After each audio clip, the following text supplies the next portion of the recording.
أعوذ بالله من الشيطان الرجيم بسم الله الرحمن الرحيم والصلاة والسلام على رسول الله وعلى آله وصحبه أجمعين رب اشرح لي صدري ويسر لي أمري واحلل عقدة من لساني يفقهوا قولي. I want to welcome all of you today. Thank you for coming out. I know it's raining. I know there's a lot of traffic. Jazakallah khair for supporting this effort. I was sitting here during the presentation listening to what the MLFA does, and I was blown away because the reality is that the United States is decades ahead of a lot of other countries in terms of I was sitting next to my husband who's British, and he's like, we don't have this. We need something like this in the UK. And this is a blessing that we have here in the US. And this is something that we have to support.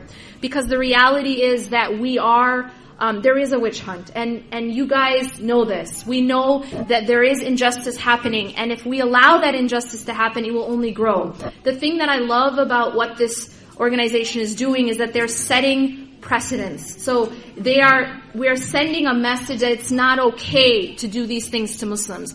One of the biggest problems that we're facing is that there's started to become, in every period of time, there's like a type of discrimination and bigotry that becomes acceptable. And there's a kind that's unacceptable.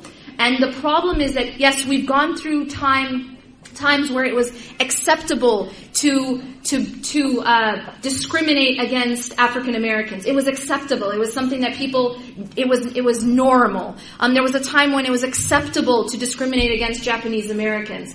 And so what we've seen is that throughout time, we unfortunately as a nation and even, as a people, as a race, we have, unfortunately, despite how much how progressive we've become and how much we've grown, and, there's technology and there's all these developments. But unfortunately, there's still that acceptable bigotry, and now it's against Muslims. It's okay, and not only, and I will go even further to say that it's not just okay to be biased against Muslims, but in some cases, it'll win you elections. In some cases, it will not only is it acceptable, but it's actually it's political capital. It'll actually gain you support and will even win you elections. And when you really want to get a candidate, right, and you really want to make a candidate lose their place in an election, what do? You call him a Muslim, right? What were they saying about Obama, right? The point here is that this has become the acceptable bullseye that people have actually, it's something that people are okay with. And so this type of work, I cannot say how important it is. I know that not everyone raised their hand, and some people, they want to give in secret. May Allah subhanahu wa ta'ala reward those who give publicly and those who give in secret, because Allah actually mentions both of them in the Quran. That there are some who give secretly and then those who give publicly and secretly. Both are rewarded. Yeah, and we just have to set our intention for Allah subhanahu wa ta'ala. But those who want to give in secret, I urge you to please give something before you leave. I just urge you to give something, even if it's less than what he was asking, but give something and make your intention for what I'm about to talk about. SubhanAllah, the thing that I've learned about service, the thing that I've learned about giving to others, is that in fact, when we give to others, we are ultimately and first off giving to ourselves. And that's amazing, because so often, may Allah bless him, the brother was talking about how much we can help other people, right? And that was the push, is that the focus was on how I can help someone else. And oftentimes when people are asking you to give, you're at a fundraiser, or they're trying to appeal for a certain cause, the focus is telling you, here's how you can help another person, which is all true. That's all true. But I'm actually going to come at it from a different angle, and I'm going to say, this is how you're going to help yourself. And why am I doing that? Because as human beings, we are self-interested. And that's not because we're bad people, but that's just the way that Allah subhanahu wa ta'ala created us, that ultimately we are motivated by self-interest and we are motivated by self-preservation. At the end of the day, that's how we're designed. That's why Allah subhanahu wa ta'ala, when He wants us to do things, He gives us rewards. right? He gives us Jannah. He tells us, do these things, you'll get this reward. Because that's how human beings are. We do look out for our own self-interest. That doesn't mean that we're selfish, necessarily. There's a difference between being self-interested and human and being selfish. Because a selfish person only looks out for their self-interest and doesn't care about other people's interests. A selfish person wants their self-interest by any means necessary. That's an awful quality, yeah? But to be self-interested is to be human. That we look for what's going to give us good things. That's going to help us. That's going to give us happiness. That's going to protect us. That's going to protect our families. This is just a normal human motivation. All right, everybody with me? Now, that isn't to say we don't care about others. But that's one of our strongest motivators. So what I'm going to do is actually tell you that when you give to causes like this, anytime you give to another person, you are first off giving to yourself. And I'll tell you why. I'm just going to talk about it from two different perspectives. One is just the secular psychological perspective. What the research shows in psychology about service. Now, one thing that was very interesting is they did a study, and they made 4 groups of people, and they took these people, and what they did was they divided them into 4 groups. Okay, each group was told to do different things, and one was told to do random acts of kindness. Another was told to treat themselves. So we have one group who's being told to help another person. Another group is told to treat themselves. A third group is told to do something that will help the world. So it's kind of like a global impact. And then the fourth was a control group. They were just supposed to keep track of their activities for that week. Now, the results were striking of this study. Only the participants who engaged in pro-social behaviors. Now, what are pro-social behaviors? Those were the 2 groups who helped others, either on a one-to-one basis, on an individual, or a global basis, or a global impact. Only those 2 groups demonstrated improvements in psychological flourishing. What does that mean?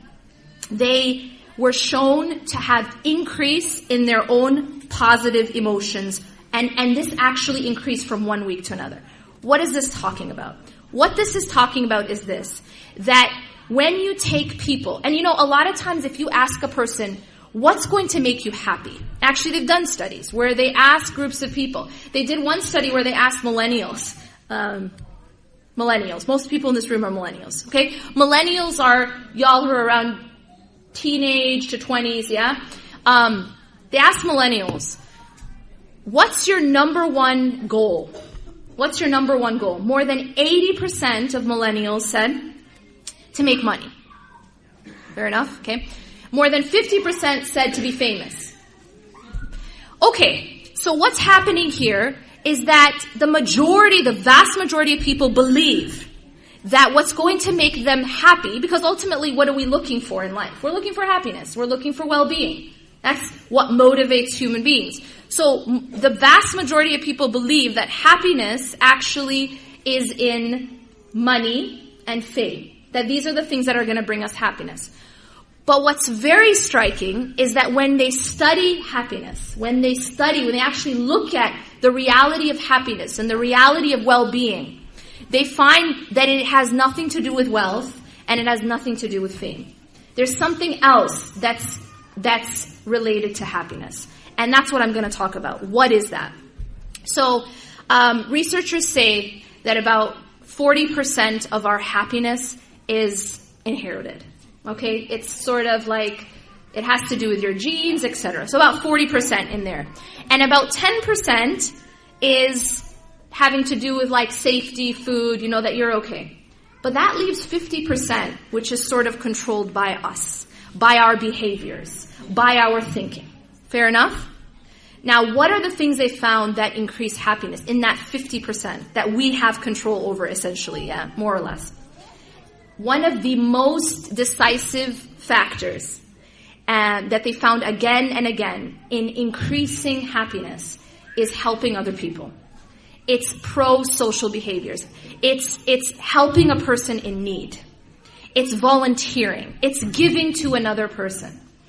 And the reason this is so powerful is because we often think that what's going to make me happy is taking care of me, right? We think that, so for example, we had a group in that study where they were actually told to treat themselves. Meaning go spend money on yourself, take yourself out, you know what I mean? Go to the spa, whatever it is that you want to do to treat yourself. They did not show an increase in happiness. They did not actually show an increase in positive emotion. Isn't that amazing? Even though we believe that these are the things that are going to make us happy. Having more stuff is going to make us happy, right? Or treating myself is going to make me more happy. But in fact, that's not what the research shows. It doesn't make people happier. But what does make people happier is helping another person. That's powerful. Because what it shows us is that Allah, the designer, right, has wired us in such a way that will motivate us to do what? What did I say at the beginning? What are we motivated to do? To seek what? Self-interest, happiness. This is something everybody wants. Christian, Jewish, Muslim, atheist, agnostic. Everybody wants to be happy, right? Allah has designed us to actually feel happiness when we give to others. This is the design of Allah subhanahu wa ta'ala. And that's how Allah, Al-Latif, is wiring us to be what? Pro-social creatures. People who are thinking of others. Because ultimately, it actually makes me happier. And you know how they tell you that money doesn't buy happiness, right? Do you know they lied to you? Money actually does buy happiness, and studies show that money buys happiness. But wait a minute, right? Money only buys happiness when spent on others. Isn't that powerful? That's what the studies have shown. That when you have money and you spend it on yourself, it doesn't increase your happiness. Your actual well-being, your positive... Yes, you might feel good for a moment, but it's not, it's fleeting. Yeah? And it hasn't been shown to increase in significant positive emotion. But spending that money on others does. And it's so powerful that even just remembering a time, they found this in studies, just remembering a time that you spent on others will increase your happiness. Can you believe that? So the reality is money buys happiness, but only when spent on others. Subhanallah. Again, this is the design of Allah. What's Allah pushing us to do? Do you understand? What else? Now, what does Allah and His Messenger say about this? So I've talked to you just about secular psychology so far. This is something that an atheist will be motivated to do. An agnostic will be motivated to do simply because it's going to benefit themselves. It's going to make them feel good right now. And this reward of happiness that comes with helping other people actually comes in this life even before the next. So it's a reward, an intrinsic reward that God has put even in this life, even for a disbeliever. That's just in the design of being human, is that you're going to feel good for giving to others, helping others. Now, what does Allah and His Messenger say? Now, this is now not just temporary happiness. Now we're talking about eternity. All right. I was really moved by many of the stories that were shared. And one of the things that he mentioned was the hadith where the Prophet ﷺ tells us that your wealth is not decreased by sadaqah. That your wealth is not decreased by sadaqah. And I was just thinking about how powerful that is. And I want to actually explain that even further. If you're ever having a financial difficulty, I've had people come to me and ask advice. What should I do? I'm having this financial difficulty. I'm in debt. I have this issue, right? And you know what the best advice I can think of to give that person is give sadaqah. That seems a little strange, right? Because you think that if you're having scarcity, that you should hold on tighter, right? But subhanAllah, it doesn't work that way. Let me ask you a question. If I were to explain to a 5-year-old who only has $10, the concept of investing, they're not going to understand it. What are they going to feel like if I tell them, look, just give me that $10 and I'm going to invest it. what are they going to feel like has happened to that $10? They're going to think it's been lost, right? A 5-year-old can't understand the concept of investment, right? All the 5-year-old sees is, I had $10, now I don't have $10, therefore it's been lost. That's the understanding of a 5-year-old, right? Now, if I then talk to an adult and I tell them, look, give me this money that you have and I'm going to invest it. And you can explain to that adult is willing to give up the $10. Why? Because the understanding that the adult has is that I'm not losing this money, I'm growing it. Do you guys see what I'm saying? The adult understands that. Now, spiritually, when you give sadaqah, some people who don't have a deeper understanding may think that that's being lost, just like the example I gave of the child, right? But the people who really understand the way things work in the unseen, realize that that money is being invested. Any money that you give for sadaqah, any money that you give for the sake of Allah, not only is it not decreasing your wealth, it's actually growing your wealth. And I guarantee you, anytime you give an amount for the sake of Allah, pure intention, you will not just get that amount back, but it will be increased. And those of you who've done it can know from experience that that's a fact. That any amount you give for the sake of Allah subhanahu wa ta'ala, Allah grows your money. He will put barakah in your wealth, and you'll actually get back more wealth. And you'll be amazed because it'll come from places you never imagined. That is the promise of Allah subhanahu wa ta'ala. It's an investment. You know, one time the Prophet ﷺ, Aisha radiallahu anha told him that there was an animal that she had given a portion of for charity, right? But then there was this one part of this animal that the Prophet ﷺ specifically liked, especially liked. So she says to him, I gave this portion for charity, and I kept your favorite part. And you know what he said to her? This is like eternal teaching moment. He said, no, the part you kept is the part that was given away. And the part that was given for charity is the part we kept. I don't know if you get that. That he's teaching her that it's the things we give for the sake of Allah that we are ultimately keeping.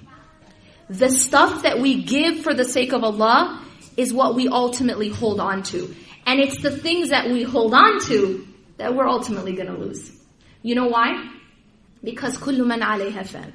Everything is passing away. Everything in existence is passing away.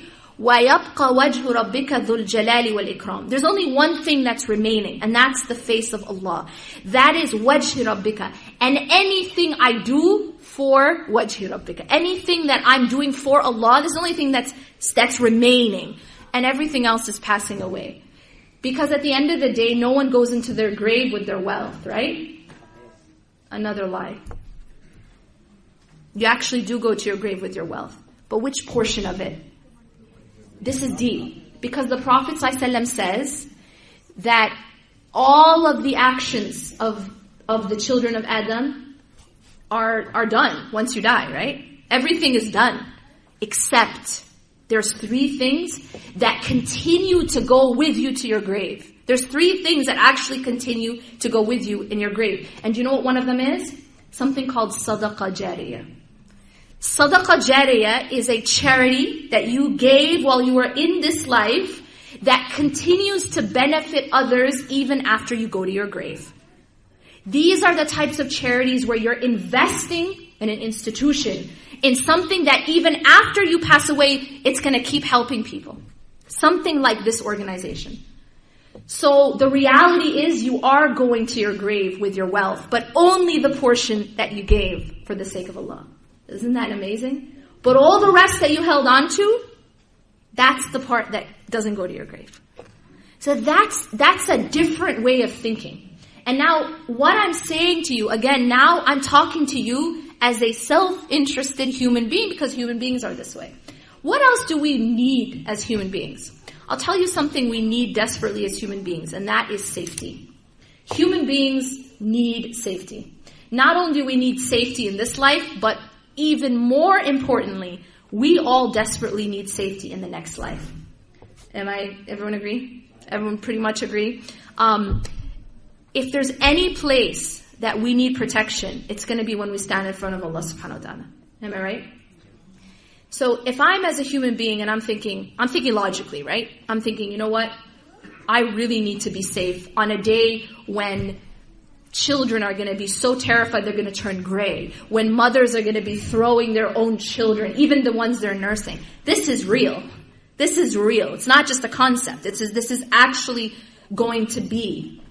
And Allah, when He talks about the Day of Judgment in the Quran, even uses the past tense. Why? Because it's certain. It is. It's as if it's already been. It's a certainty this is going to happen. This is a really scary day. We're scared when we see natural disasters. We're scared of the damage. You know, the immense damage that we see from hurricanes and tsunamis. And these are signs of Allah subhanahu wa ta'ala. Allah is showing us these signs so that we can take heed. That this is just a glimpse of the Day of Judgment. Don't think that these signs, that these natural disasters just happening just cause. You know, just because there was some wind and there was some water and it came together. No, these are signs. And these are reminders for us that this is a glimpse of the Day of Judgment. So protect yourselves. But how? How do we protect ourselves? Do you know that one of the ways to protect yourself on the Day of Judgment, Allah has taught us, is to help a person in need in this life. Allah has made a deal with us. Allah has made a deal with us. And this is repeated over and over and over. There is this concept that you'll find when you study the text. When you study the Quran, when you study the Hadith, you'll find that there is a persistent message. And that message is that how you are with the creation is how God, Allah, will be with you. That message, that connection, you'll see over and over and over in the Quran and in the Hadith. One example is in the Quran. Allah subhanahu wa ta'ala revealed a verse, an ayah, during the time where Aisha radiallahu anha was being accused. And in this ayah, what happened is, Abu Bakr radiallahu anh, he finds out that one of the people spreading the slander was a relative. A relative he was financially supporting. So what does he do? He just withholds the financial support. That's all he does. He doesn't go out looking for revenge. He just withholds the financial support. Allah subhanahu wa ta'ala reveals a verse, an ayah, to this. وَلْيَعْفُوا وَلْيَصْفَحُوا أَلَا تُحِبُّونَ أَنْ يَغْفِرَ اللَّهُ لَكُمْ. Allah says to him, let them pardon and overlook. Why? أَلَا تُحِبُّونَ أَنْ يَغْفِرَ اللَّهُ لَكُمْ. Why is he being told to pardon and overlook? Not because the dude was coming and begging for forgiveness. Sometimes we say, well, so-and-so doesn't deserve my forgiveness. So-and-so hasn't even apologized.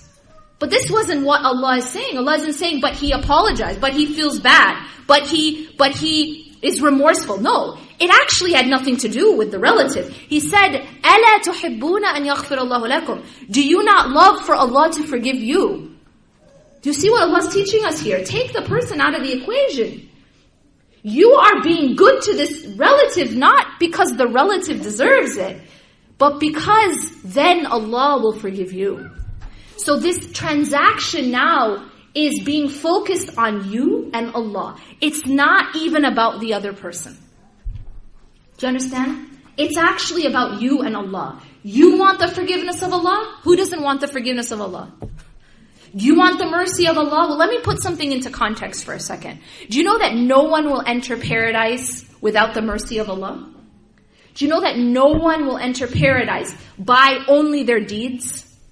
And when the Prophet ﷺ told us this, the companions asked, even you, O Rasulullah? He is the perfect human that existed, yeah? The most perfect human being to walk the earth. Even him, he said, even me. Except that Allah has mercy on me. Do you understand what that means? That means all of us are doomed without the mercy of Allah. That's what it means. It means it doesn't matter. If you think you're the best worshiper on earth, you're not better than the Prophet ﷺ. You're not. It's impossible, yeah? Agreed? Because if you think you are, then we have other issues. Might need to refer you to someone. But that's a different issue. We can't be better than him. No matter how much we worship Allah, we will not be better than him in our deeds. And even he will not enter paradise without the mercy of Allah. So, fair enough. it's fair enough to say that we are desperately in need of the mercy of Allah subhanahu wa ta'ala. Yeah? Agreed? How do we get it? Can I tell you how? I'll tell you the formula. Be merciful to those on the earth. This is the words of the Prophet ﷺ. Be merciful to those on the earth, and the one in the heavens will be merciful to you. You want to know the formula? Do you want to know the formula for getting the mercy of Allah? Be merciful to the creation. The brother mentioned a woman who was a prostitute. She was merciful to a dog.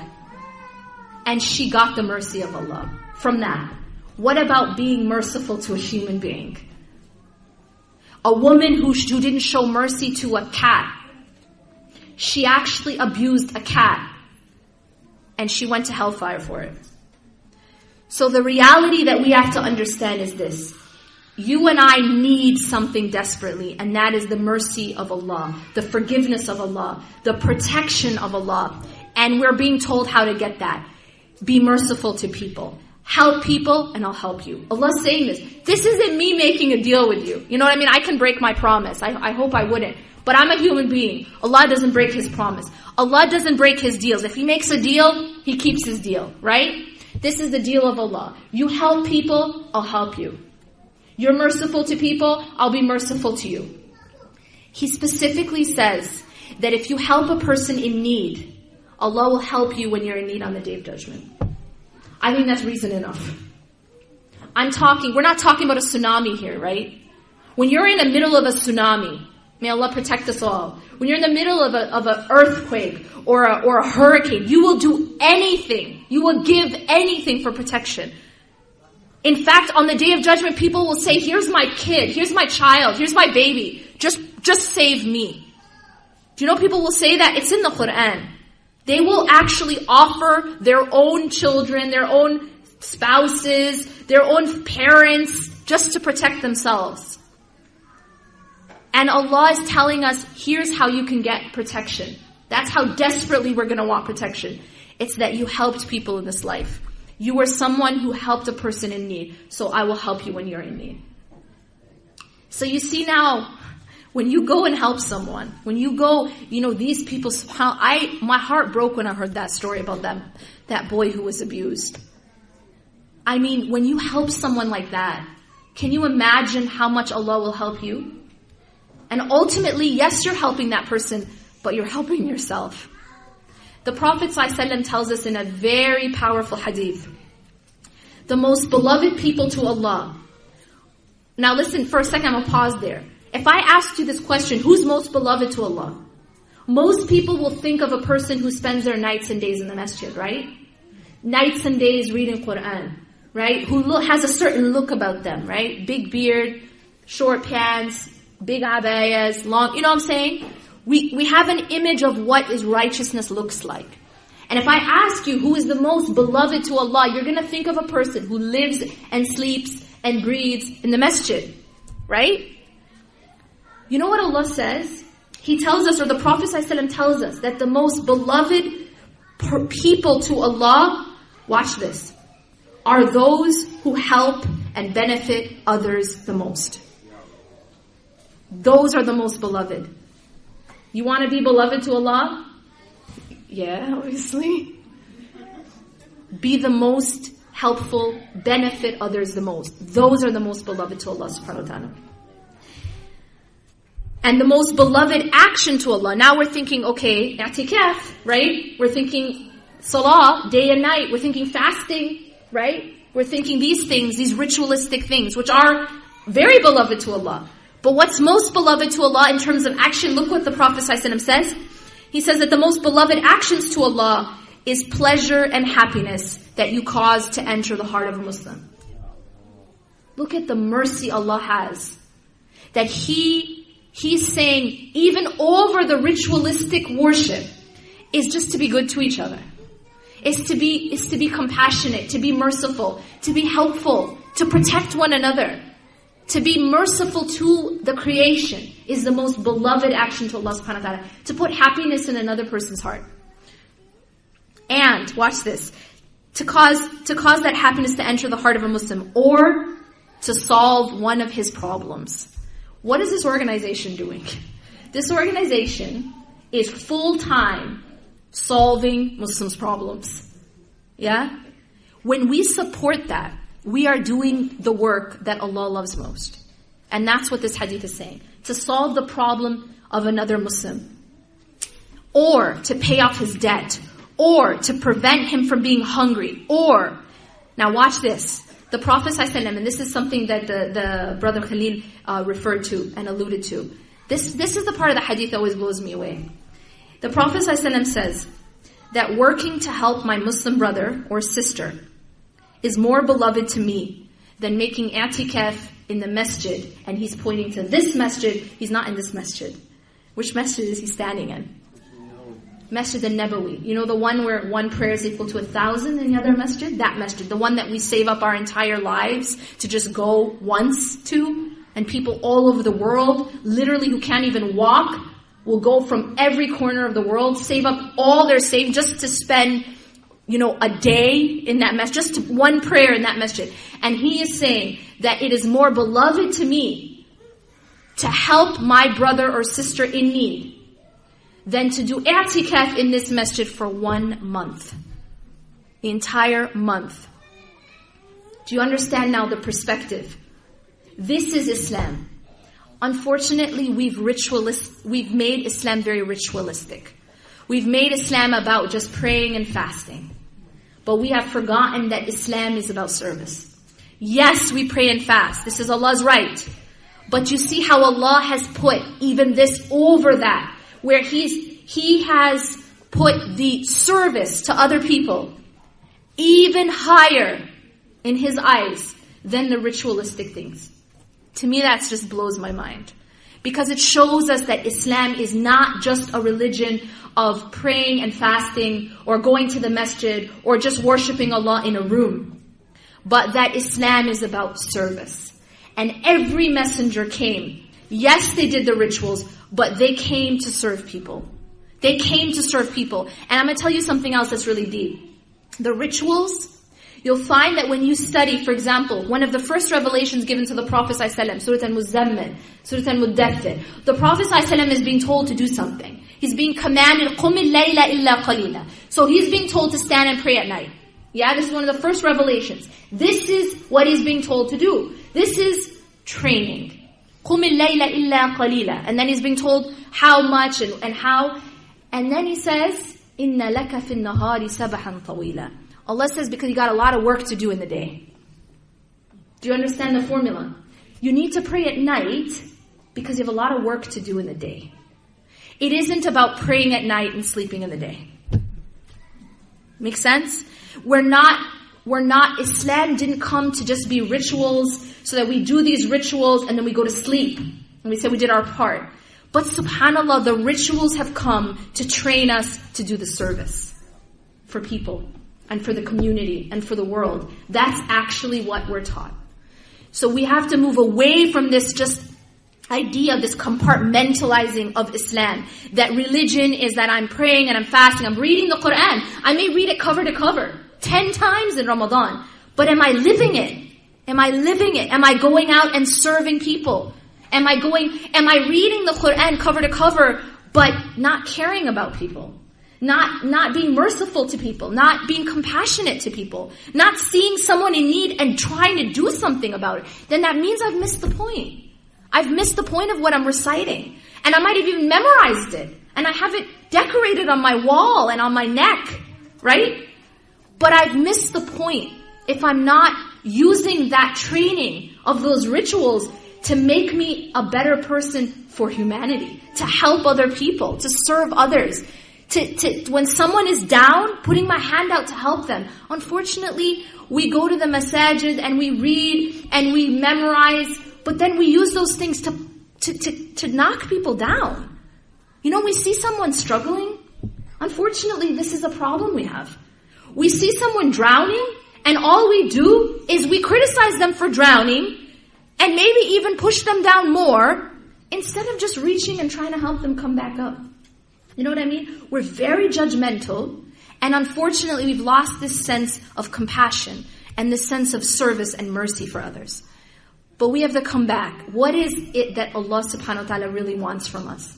Allah is telling us that the most beloved person is the one who's most beneficial, the most helpful to others. And these are the most beloved actions to Allah subhanahu wa ta'ala. Then He goes on to say, whoever controls his anger, Allah will conceal his faults. And whoever controls his ill feeling, Allah will fill his heart with contentment on the Day of Judgment. And whoever strives to help fulfill a need of his Muslim brother or sister, Allah will make his feet steadfast on the Day of Judgment. I think that's reason enough. We're all going to stand on the Day of Judgment, yeah? And we all need help on that day. And this is how we're going to get that help. I was thinking myself, when I was thinking about these pledges, right? These pledges to help others. I was just thinking to myself, you know what? I'm a human being, yeah? So I think about things in a way like, okay, this is an investment, right?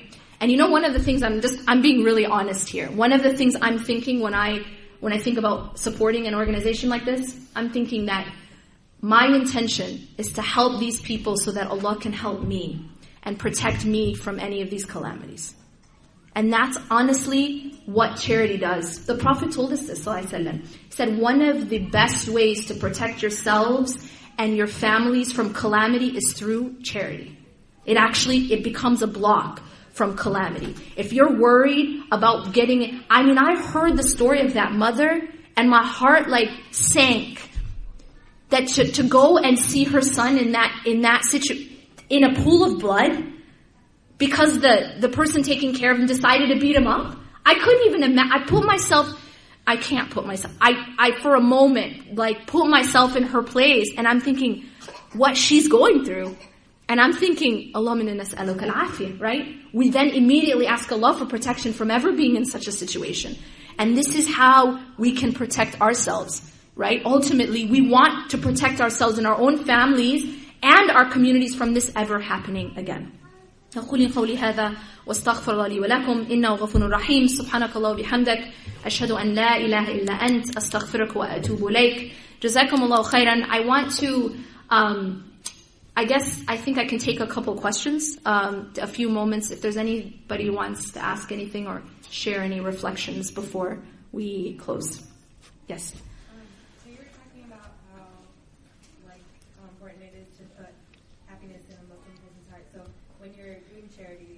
It is I guess it's a question that kind of verifying that it is more important to help a Muslim in need first than a non-Muslim?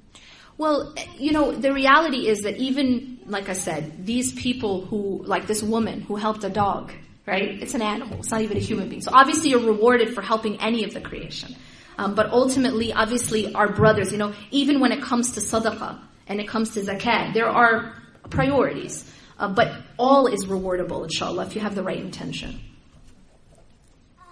Any other questions or reflections? I have a question. Yes. Assalamu alaikum. Alaikum assalam.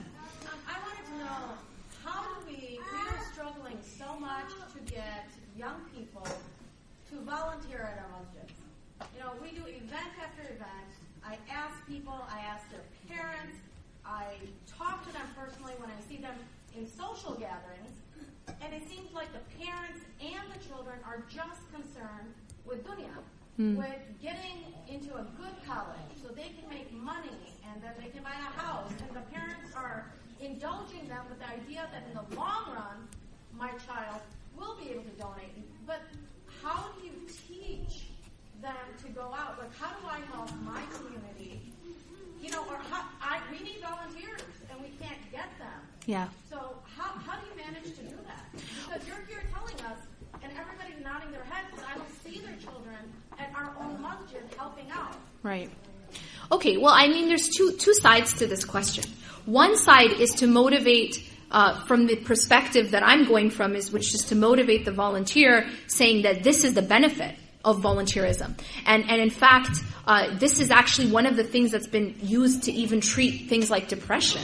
is to go and be of service to others. One of the fastest ways to pick yourself up is to pick up another person. And that's just been shown in studies. So there's that aspect of it. But I'm going to also mention there's another aspect, which is something we maybe can do more of as institutions. And that is, and I can't say anything about your institution, but in general, I haven't always seen that volunteers are maybe given the proper respect or maybe the proper value, and maybe we need to work from that end as well. One of the things I found in successful organizations that have a very strong volunteer base is they treat their volunteers good. Yeah? So they'll give them incentives, because at the end of the day, we are human. Yeah, we are human. Allah knows that we're human. He created us. He gives us incentives. He says there's Jannah, there's rivers, there's, you know what I'm saying? There's honey, there's trees. I mean, that's incentive enough for me, right? And there's all these incentives that Allah subhanahu wa ta'ala gives us because He knows human nature.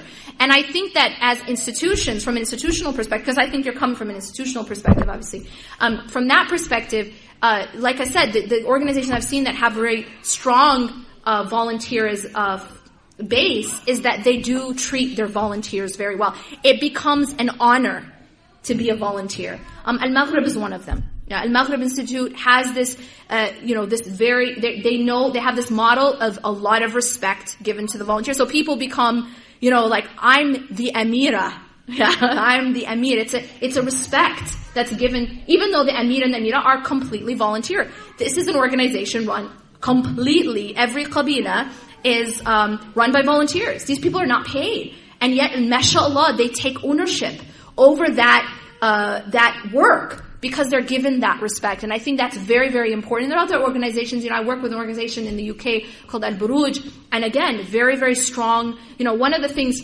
as a speaker, which is sometimes difficult, and I'm just being honest, is that you go and you do your work, right? You go and you give your lecture and you try. Sometimes these programs, they last, especially in other countries, they want you to be there for like 4 hours, and it's just intense, yeah? And you're traveling and you're jet lagged and it's intense. And then after that you have a book signing, right? But then after that, they want you to go to have a private meal with the volunteers. And that's something hard on the speaker, but that's because of the value that they give to volunteers. So then they won't have trouble getting volunteers. Things like that will help to encourage volunteerism. I'm just saying from a practical perspective, these are the things that successful organizations have started to do to build that strong foundation of volunteerism. Other questions? One last question? Yes. Wa alaikum salam. I was wondering, how do you keep yourself from getting indulged in the dunya? Well, that's a deep question. He says, I'll repeat his question. He was wondering, how do you keep yourself from getting indulged in the dunya? Well, we're going to have to make a new seminar for that. That's like a whole other seminar. Actually, just get my book. No, shameless plug. No, but for real though, it's a really big question, and in fact, that is what I write about. It's a lifelong struggle. It's a lifelong struggle to do what? To be in dunya without being overtaken by dunya. Absolutely a lifelong struggle. And that is actually the essence of what I write about. So both of my books are about that. It's about, cause it's a struggle I'm in, right? I'm not like out there talking about something I'm not in. I'm in it too. And one of the things that I've written about in Reclaim Your Heart is my own journey. And same thing with Love and Happiness. The bio they read was quite dated, and so my new book is actually Love and Happiness, not Reclaim Your Heart. That was like 5 years ago. But that's the whole thing that I try to teach, to learn, to struggle with myself, and to write about. So my short answer is read the book. That's my best answer, because it's not something you can answer in like 2 minutes. But it is the journey that we're all on. And it is the ultimate struggle, is to return back to Allah subhanahu wa ta'ala, as Allah says, يَوْمَ لَا يَنْفَعُ مَالٌ وَلَا بَنُونَ إِلَّا مَنْ أَتَى اللَّهَ بِقَلْبٍ سَلِيمٍ. That on the Day of Judgment, the beautiful dua of Ibrahim alayhi salam, وَلَا تُخْزِنِي يَوْمَ يُبْعَثُونَ. Do not disgrace me on the day when everyone's brought back. يَوْمَ لَا يَنْفَعُ مَالٌ وَلَا بَنُونَ. The day when nothing will benefit anyone of wealth or children. Because that's what benefits us here, or so it seems, right? This is how people get status and power. But Allah's saying on the Day of Judgment, none of that's going to matter. يَوْمَ لَا يَنْفَعُ مَالٌ وَلَا بَنُونَ.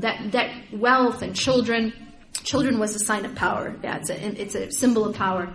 إِلَّا مَنْ أَتَى اللَّهَ بِقَلْبٍ سَلِيمٍ. Except for the one who returns back to Allah with a heart that's sound, with a heart that's healthy. And so that ultimately, your question is our lifelong struggle, which is to return back